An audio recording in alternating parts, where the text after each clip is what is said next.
Nouvel Impact, bonjour à tous, bienvenue à la quatrième et dernière partie de notre série Retour aux sources ou comment faire de l'église une meilleure église. Une série de messages qui nous bousculent, qui nous dérangent parfois, mais qui nous poussent toujours à aller plus loin. Énormément de retours par rapport au message des dimanches précédents. Je crois que ce qui revient le plus, c'est vraiment ce sentiment qui est partagé par plusieurs. Le Saint-Esprit est à l'œuvre, le Saint-Esprit dirige les choses. Et moi, je suis comme vous, juste reconnaissant et disponible. Je dis merci, merci Seigneur pour ta direction, pour toutes ces personnes qui se joignent à l'Église. Et j'aime ça. Différentes personnes d'arrière-plan différents, des tout nouveaux et puis d'autres avec un arrière-plan chrétien. Certains qui ont été déçus par les églises, d'autres qui ont déçu les églises. Mais personne n'est jamais trop loin de Dieu. Des dizaines de demandes de baptême et de témoignages. Je dis merci Seigneur pour ce que tu as accompli dans les vies au travers de l'Église Nouvel Impact.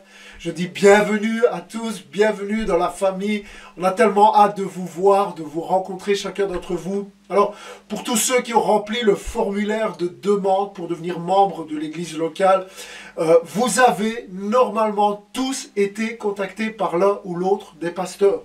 Si ce n'est pas le cas, c'est que nous n'avons pas reçu votre demande. Il faut remplir le formulaire une nouvelle fois jusqu'au bout, de manière à ce que nous recevions votre demande et vos coordonnées pour pouvoir reprendre contact avec vous. Beaucoup de demandes et de nouvelles personnes. Alors, laissez-moi le dire ce matin.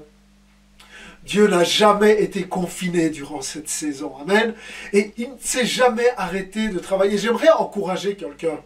Quand tu as l'impression que tout va de travers, quand tes yeux ne voient plus Dieu agir, quand tes oreilles n'entendent plus la voix de Dieu, sache qu'il continue d'agir pour toi et en toi dans l'invisible. Ne lâche pas sa main parce que lui ne t'abandonne pas. Et on l'a vu. Alors que tout semblait aller dans la mauvaise direction, dans le mauvais sens pour l'Église, à cause du confinement, tout ça c'était compliqué au début, mais Dieu ne s'est pas contenté de toucher des cœurs. Il change des vies, il transforme, il restaure, il rebâtit sur les ruines. L'Église a continué d'avancer. Est-ce que quelqu'un peut écrire simplement « Gloire à Jésus » dans le chat ce matin? Gloire à Jésus, écrivez-le, dites-le à haute voix, prononcez ces mots.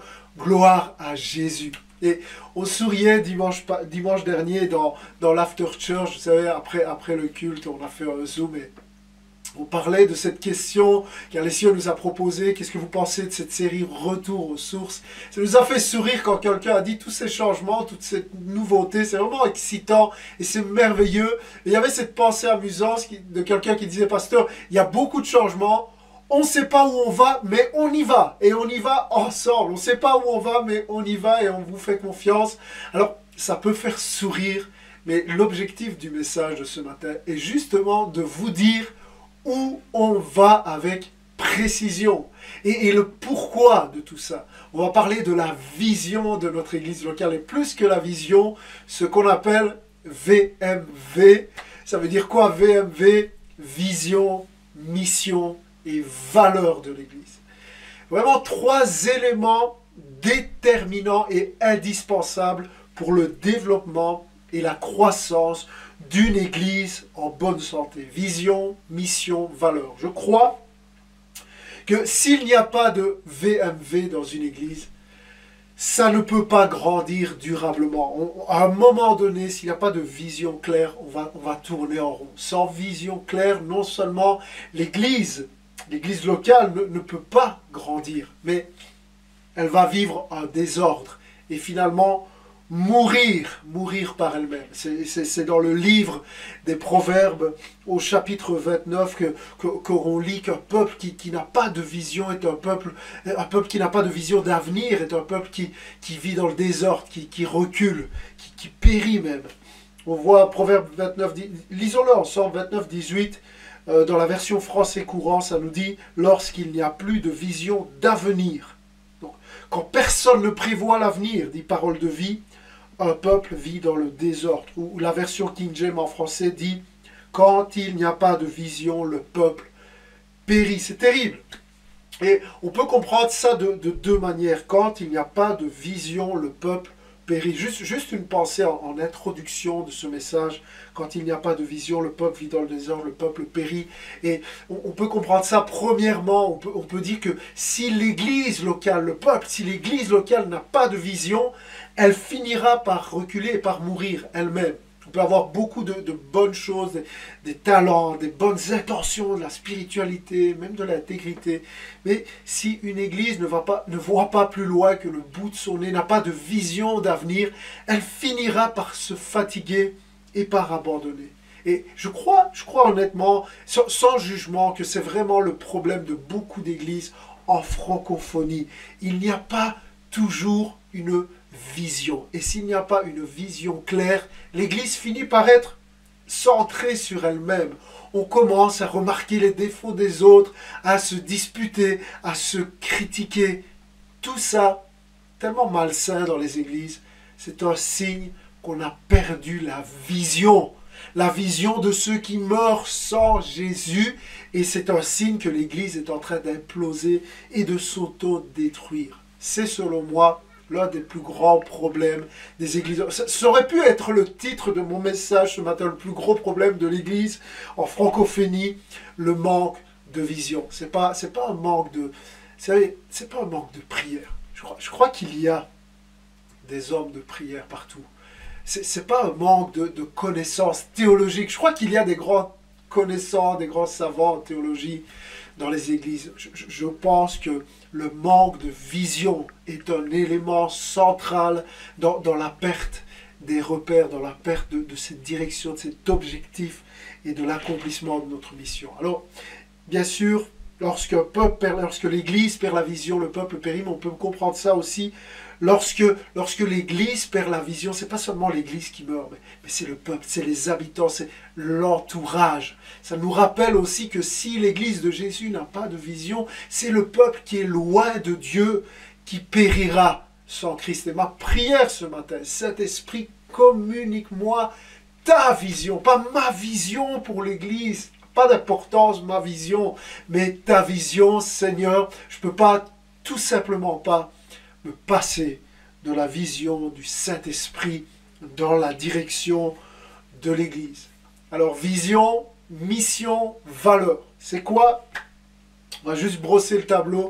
C'est quoi la vision? La vision, quand on parle de la vision d'une Église ce matin, la vision, c'est littéralement, pour faire simple, l'image de l'avenir qu'on désire.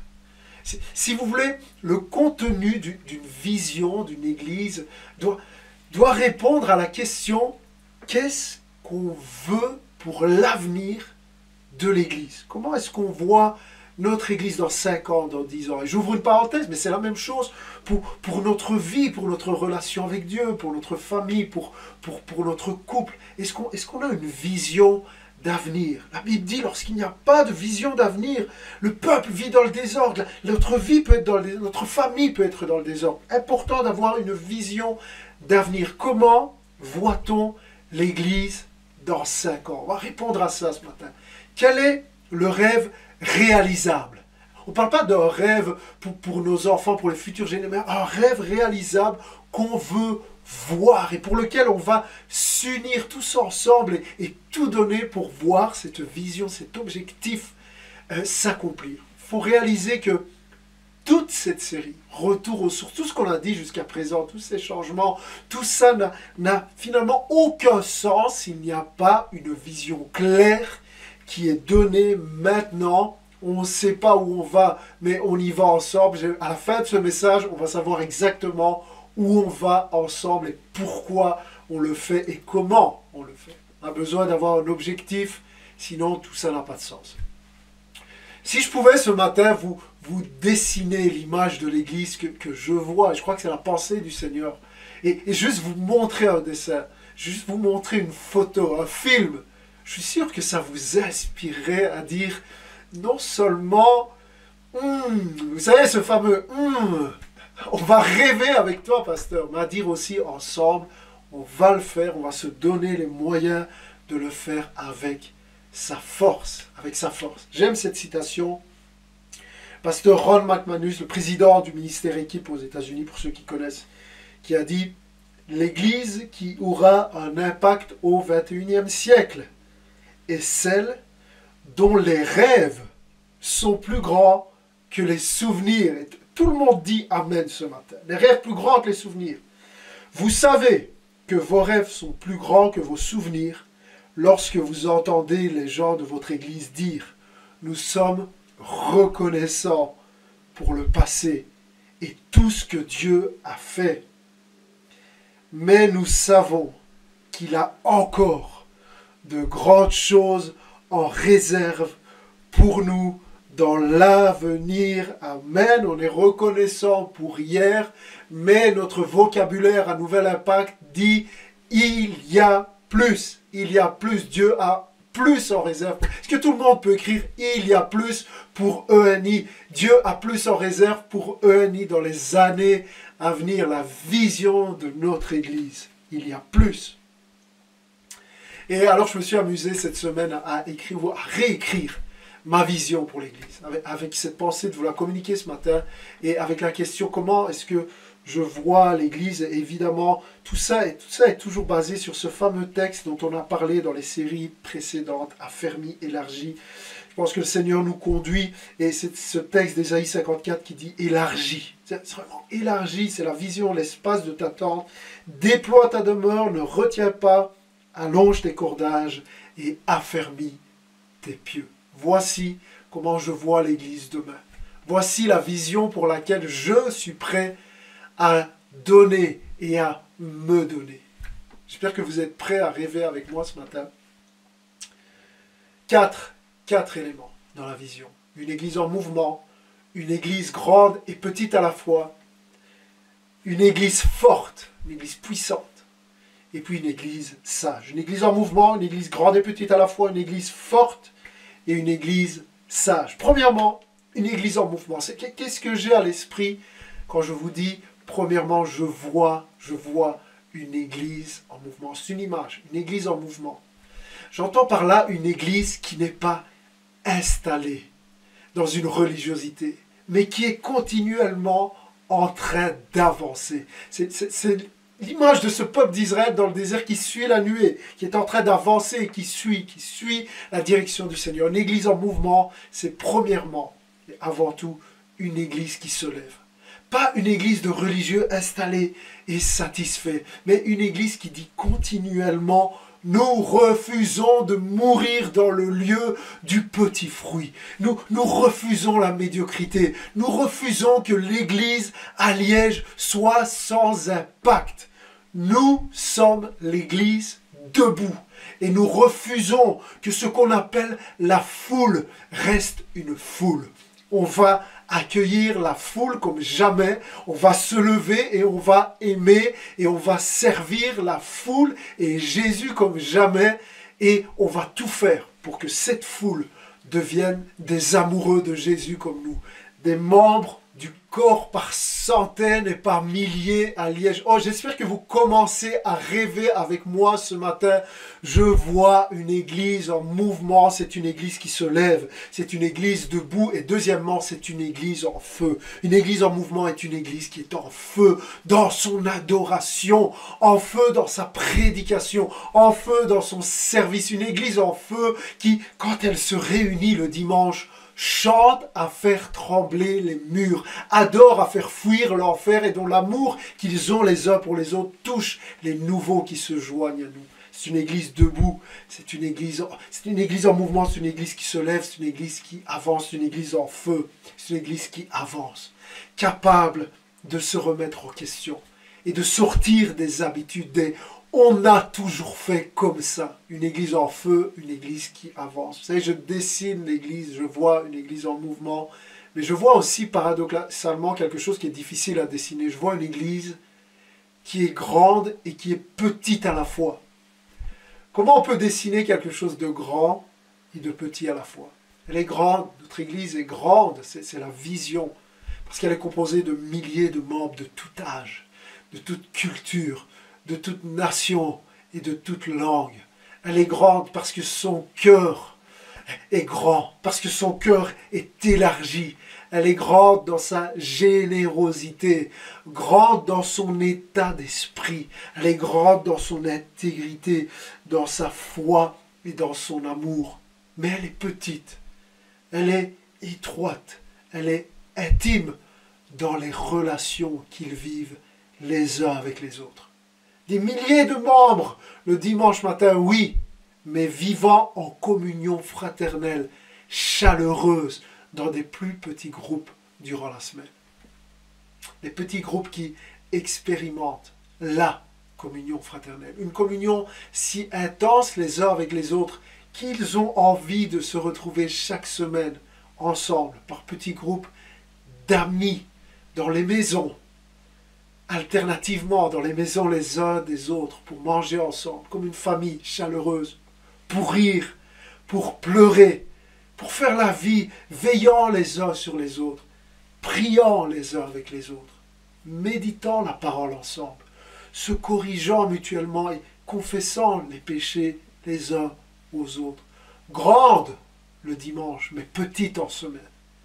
Et ça, je le vois parce que je le vis chaque semaine personnellement. Et je voudrais tellement que chacun de vous puissiez vivre et profiter de ce que j'ai moi-même le privilège de vivre au sein de petits groupes.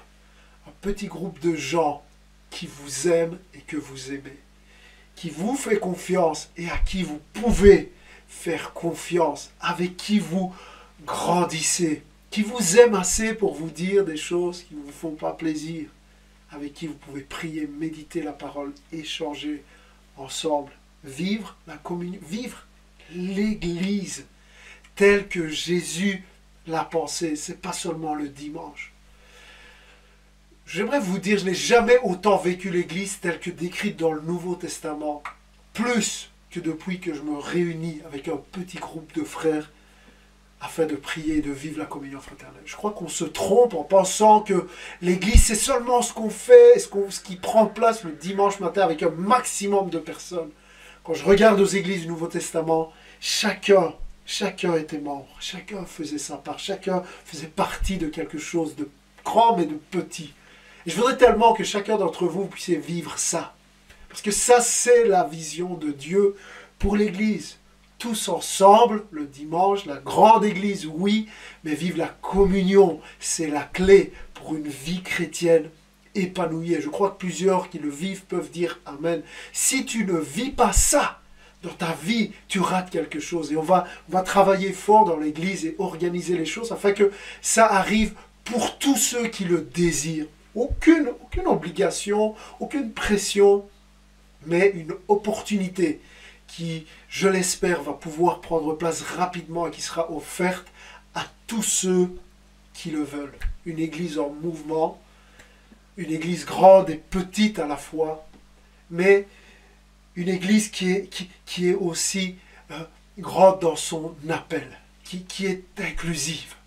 Une église où on peut dire que tous peuvent trouver leur place, suffisamment grande pour dire tous sont les bienvenus. Tous peuvent trouver amour et réconfort et tous peuvent revenir, jamais trop loin, jamais trop grave, jamais trop tard. Une église qui est grande dans son appel, mais une église qui est petite aussi, et qui est petite, qui est exclusive dans son message, totalement exclusive. Parce qu'il n'y a qu'un seul chemin vers le ciel et il n'y a qu'un seul nom par lequel nous sommes sauvés. Une église qui est en mouvement, une église qui est grande et petite à la fois, et puis une église forte. Une église forte, j'entends par là une église qui est suffisamment forte pour soutenir un poids, dans le sens où elle est capable de porter et de supporter, de soutenir des charges qui sont lourdes. Elle a de la force, et je parle d'une église qui soutient des ministères à temps plein. Oh, c'est ma vision. Des ministères. Ma vision pour l'église n'est pas un pasteur à temps plein, un nouvel impact. Yes, on a un tel objectif, on l'a fait. Je crois que s'il n'y a qu'un pasteur à temps plein et qu'on se dit, c'est bon, on a accompli l'objectif, je crois qu'on passera à côté avec on se limite. mais avec 2, avec 4, avec 5, l'impact est exponentiel. Et moi, je rêve grand et je déclare au nom de Jésus que cette vision va prendre place. Pas seulement soutenir des pasteurs, mais des professionnels chrétiens engagés par l'Église dans toutes sortes de domaines, allant du social à l'audiovisuel, en passant par l'administratif, l'organisationnel, le créatif. Une Église qui a une vision. Une Église qui n'a pas de vision d'avenir se perd. Nous avons une vision. Voilà où nous allons. On élargit nos limites, on élargit notre manière de penser. Quelqu'un va dire, mais comment on va y arriver? Je vais vous dire comment on va y arriver. Forte, parce qu'elle soutient l'implantation de 5 nouvelles églises, nouvel impact en Wallonie. Est-ce que je peux entendre un amen? Est-ce que vous rêvez avec moi? Forte, parce qu'elle vient en aide à des centaines de personnes démunies dans la ville, à l'intérieur des frontières et à l'extérieur. Ça, c'est l'église que je vois dans 1 an, dans 5 ans, dans 10 ans. Une église en mouvement, une église grande et petite à la fois, et une église qui est forte, mais aussi une église qui est sage.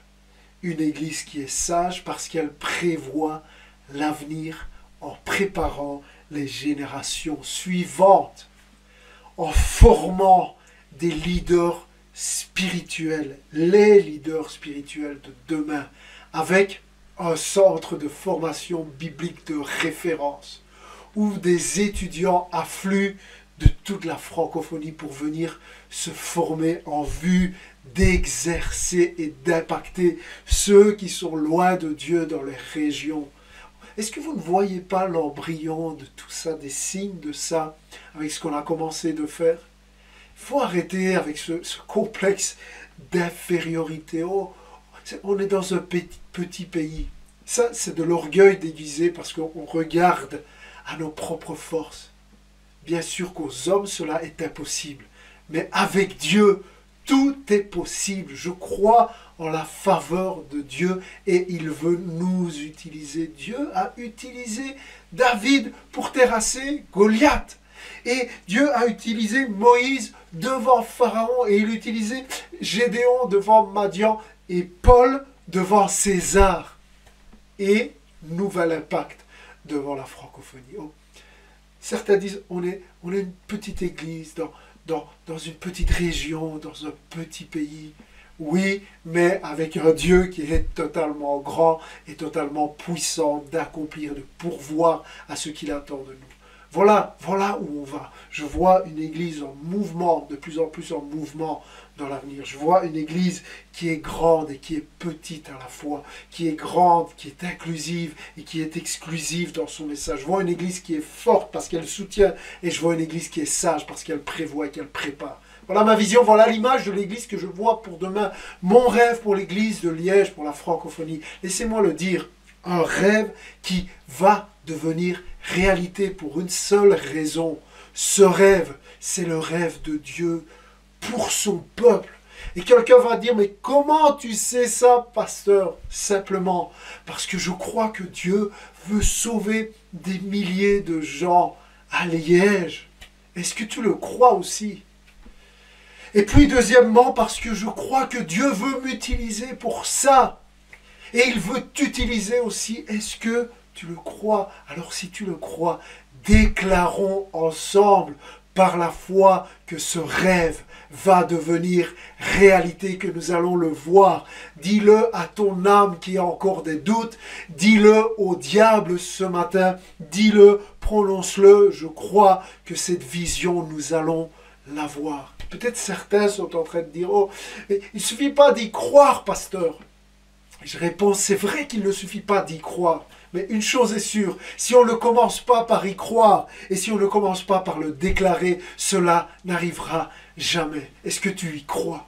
Je voudrais voir des réactions dans le chat ce matin à tous ces hommes et ces femmes de foi qui m'écoutent. Si tu crois en la vision, déclare-le. Si tu crois au miracle, déclare-le. Je le crois, je le crois, je le crois. On est ensemble et on va voir ces choses se réaliser. Je crois que Dieu nous attend. Je crois que Dieu nous attend. C'est quelque chose qui est fort dans mon cœur pour le moment. Dieu nous attend pendant que nous attendons Dieu. Pendant que nous attendons un réveil, Dieu attend qu'on se réveille. Pendant que nous attendons le souffle, la pluie, le feu du ciel, Dieu nous attend.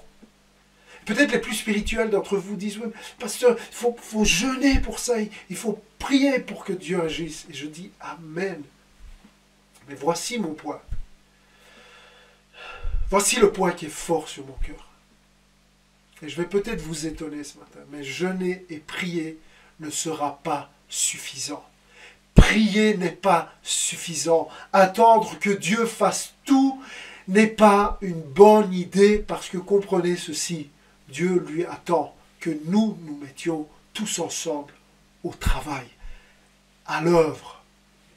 Vous savez, l'importance que j'accorde à la prière et au jeûne dans l'Église, mais au risque de vous choquer ce matin, rien n'arrivera en priant et en jeûnant seulement. La prière, c'est demander à Dieu de faire sa part. Ce n'est pas lui demander de faire notre part. Vous savez, je peux aider ma fille à faire ses devoirs, mais je ne peux pas passer les examens à sa place. C'est sa part. Je vais faire ma part, mais elle a sa part à faire. Et Dieu, le Saint-Esprit, va toujours faire sa part. Mais allons-nous faire la nôtre ou allons-nous continuer à attendre qu'il fasse ce que nous avons à faire? Je crois que le problème de bien d'églises, quand on a bien des églises, quand on a une grande vision comme celle que je viens de vous donner, n'est pas qu'on ne prie pas assez, mais avec la prière, très souvent, il manque la planification, il manque la réflexion, le conseil sage, la stratégie pour y arriver. S'il n'y a pas de plan, la vision restera à l'état de rêve. Et si on attend que Dieu fasse tout, parce que Dieu ne va pas faire ce qu'il nous demande de faire. Certains disent, oh Seigneur, on veut une église en feu, comme le pasteur l'a dit. Le Seigneur dit, deviens un disciple toi-même. Deviens toi-même un chrétien passionné qui prie et qui lit et qui est un amoureux de Jésus. Je ne vais pas envoyer des anges pour parler à ta famille. Je ne vais pas envoyer des anges pour témoigner autour de toi. C'est vous que je veux et que je peux utiliser pour votre ville. Et vous êtes les bonnes personnes pour ça. Amen. Peut-être quelqu'un va dire au Seigneur, on veut une église grande et petite à la fois, comme dans la vision du pasteur, comme ce petit groupe avec une communion intense, des milliers le dimanche qui sont en feu, mais vivant une communion fraternelle, chaleureuse par petits groupes d'amis, priant ensemble. Ça avait l'air tellement bien quand le pasteur le disait. Le Seigneur répond, ok, commence par ouvrir ta maison. Ah Seigneur, pas ma maison, j'ai pas que ça à faire. Eux, ils ont le temps. Cette vision restera un rêve si on ne se met pas ensemble au travail, si on ne commence pas à élargir nos cœurs, si on ne commence pas à faire notre part. Dieu ne va pas le faire à notre place. Oh, on veut des ministères à temps plein, Seigneur, et un grand bâtiment. On a confiance. Oh Seigneur, pourvois. Et Dieu dit, oui, je vais faire le miracle. Oui, je vais multiplier. Mais ça va commencer par chaque membre de l'Église qui s'engage personnellement dans plus de générosité et qui croit en cette vision, pas en parole seulement, pas en rêve seulement, pas pour la prochaine génération, mais en action et en générosité régulière. Aujourd'hui, est-ce que ça parle à quelqu'un? Oh, mais Seigneur, multiplie. Bien sûr que le Seigneur multiplie. Mais moi, je vois dans ma Bible que Jésus multiplie les 5 pains et les 2 poissons. C'est-à-dire, Jésus multiplie quand quelqu'un donne quelque chose de significatif. Pas les restes des 5 pains et des 2 poissons, mais les 5 pains et les 2 poissons. Là, Jésus peut multiplier. Dieu nous attend pendant que nous l'attendons. Oui, la vision se réalisera à Liège, mais elle se réalisera le jour où une église passera du rêve à la planification, du rêve à l'implémentation, du rêve au projet et à l'échéancier. Dieu t'attend, Église Nouvel Impact, et il en réserve une action miraculeuse, inimaginable et puissante du Saint-Esprit. Il y a plus, mais il ne va pas le faire sans nous. Il va le faire quand nous nous lèverons, quand nous serons en mouvement avec toi et avec moi, qui osons dire, je vais être ce chrétien en feu. je vais témoigner. Je vais ouvrir ma maison. Je vais faire et refaire confiance après avoir été déçu. Je vais être un peu moins susceptible et passer au-dessus de l'offense. Je vais donner mes 5 pains et mes 2 poissons que Jésus attend afin de les multiplier. Parce qu'il y a quelque chose de plus grand à la clé. Jésus t'attend. Oh, je me réjouis de voir ce que Dieu va faire. Je crois que Dieu se réjouit de voir ce que l'Église Nouvel Impact va faire. Après ce retour aux sources, après cette organisation, qu'est-ce qui va se passer maintenant? Moi, je me réjouis de voir l'Église témoigner. Et peut-être que Dieu a hâte de nous voir exercer notre foi. Pour que lui puisse à son tour déplacer les montagnes, faire tomber les murailles et ouvrir la mer Rouge en deux devant nous. Mais est-ce qu'on va oser faire le pas suivant ou est-ce que tout ça va rester à l'état de rêve? Je crois que l'Église, à l'heure actuelle, ne restera pas la même. Soit elle s'épanouira parce que quelqu'un aura compris les temps dans lesquels nous vivons. Soit l'Église s'étiolera et mourra bien vite. La vision, Dieu nous attend. Et puis la mission, j'en arrive à la mission et je ne vais pas être trop long parce que, vous savez, c'est bien d'avoir une vision, mais on pourrait se poser la question, pourquoi? Pourquoi vouloir atteindre ce rêve? Pourquoi? Eh bien, vous voyez, le pourquoi de la vision, c'est ça la mission. La mission, c'est le pourquoi. La vision dit, on voit ça, et on veut ça, et la mission dit, voici pourquoi on le veut. La mission nous donne le cœur qui est derrière, la motivation qui est là à la base de la vision.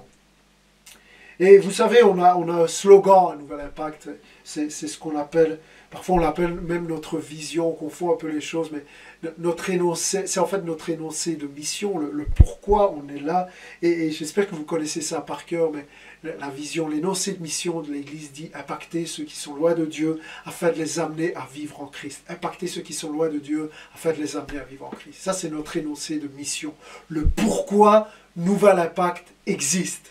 Cette simple phrase dit pourquoi on existe et pourquoi on fait ce qu'on fait et pourquoi on veut atteindre l'objectif qu'on s'est fixé. Si tu es membre de l'Église, tu devrais connaître cette phrase par cœur parce qu'elle résume tout de notre Église. Et je crois qu'être membre d'une Église sans connaître la mission de cette Église, c'est dangereux. Parce que la mission, l'énoncé de mission, c'est ce slogan, impacter ceux qui sont là de Dieu, afin de les amener à vivre en Christ, dit vraiment le pourquoi. Le pourquoi on est là. Alors, si vous regardez à cette simple phrase, il y a 2 éléments. Il y a tout là, mais il y a 2 éléments. D'abord, impacter ceux qui sont loin de Dieu, et ensuite, dans le but de les amener à vivre en Christ. Bien sûr, on veut être, avant tout, une église qui a de l'impact. Mais avoir de l'impact pour avoir de l'impact n'a pas vraiment de sens. Impacter ne peut pas être un but en soi. Ça ne nous intéresse pas d'impacter pour se faire un nom, pour simplement qu'on parle de nous, ou simplement impacter pour que les gens passent un bon moment, impacter pour pouvoir motiver les gens, pour pouvoir donner de l'émotion. On cherche à avoir de l'impact dans le but bien précis d'amener les gens à vivre en Christ. Pour la simple raison que nous sommes une église. On n'est pas une école biblique. On n'est pas un groupe de louanges. On n'est pas un organisateur d'événements. On n'est pas une banque alimentaire. Nous sommes une Église et Jésus a donné une mission claire et précise à son Église qu'on trouve dans Matthieu chapitre 28, dans Marc chapitre 16, dans Actes chapitre 1. Allez, faites, voici la mission de Jésus, de la bouche de Jésus, faites de toutes les nations des disciples, les baptisant au nom du Père, du Fils et du Saint-Esprit. Est-ce qu'on fait ça? Et enseignez-leur à observer tout ce que je vous ai prescrit. Est-ce qu'on fait ça? Marc 16, la mission. Jésus leur dit, allez par tout le monde et prêchez la bonne nouvelle à toute la création. Celui qui croira et qui sera baptisé sera sauvé, mais celui qui ne croira pas sera condamné.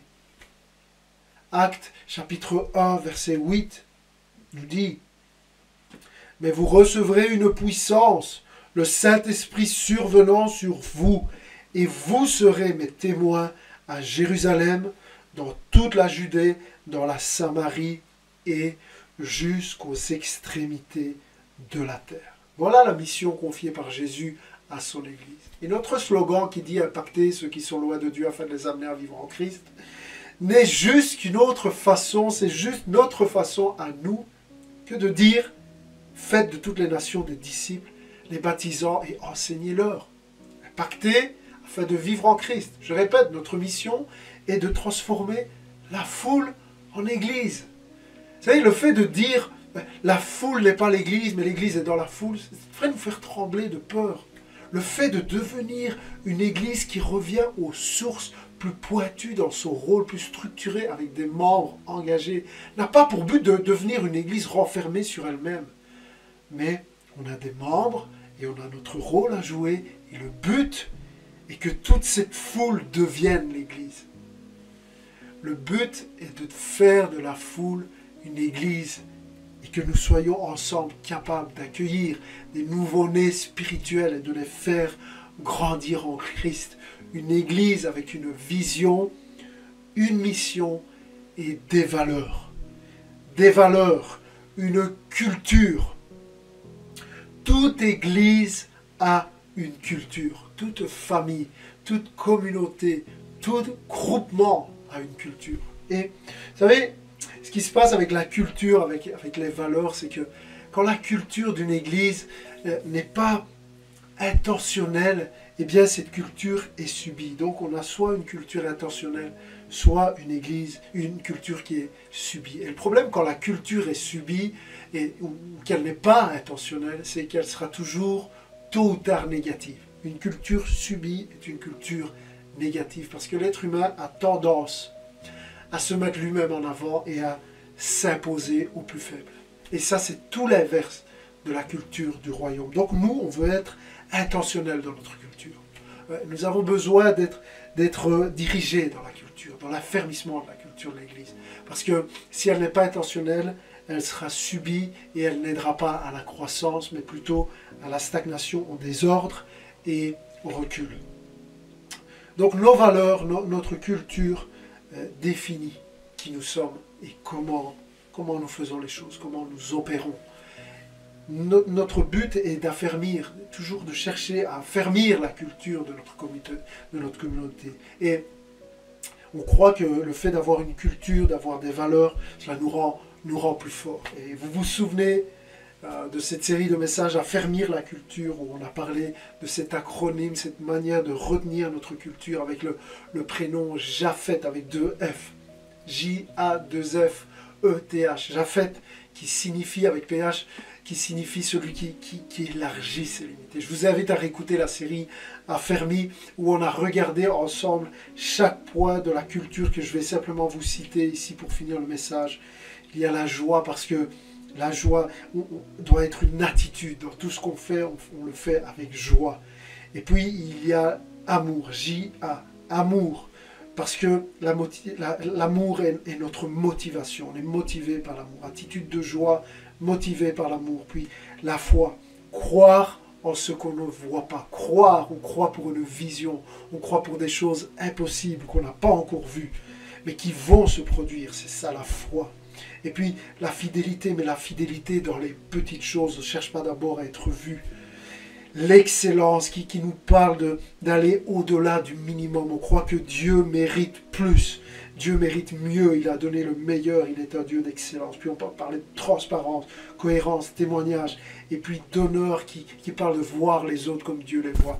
Et vous savez, Japhet, on le trouve dans Genèse chapitre 9, verset 25. Il dit que Dieu étende les possessions de Japhet. Église, nous espérons tellement se retrouver bientôt en présentiel.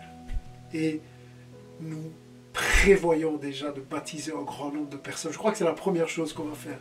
Des baptêmes. On va célébrer ensemble. Mais en attendant, laissons la vision grandir dans nos cœurs. Ne partons pas sur un moment d'émotion, mais laissons cette vision faire des racines en nous. Laissons-nous diriger et soyons disponibles, prêts à devenir cette Église en mouvement, cette Église grande et petite, cette Église forte qui soutient et cette Église sage. Que Dieu vous bénisse.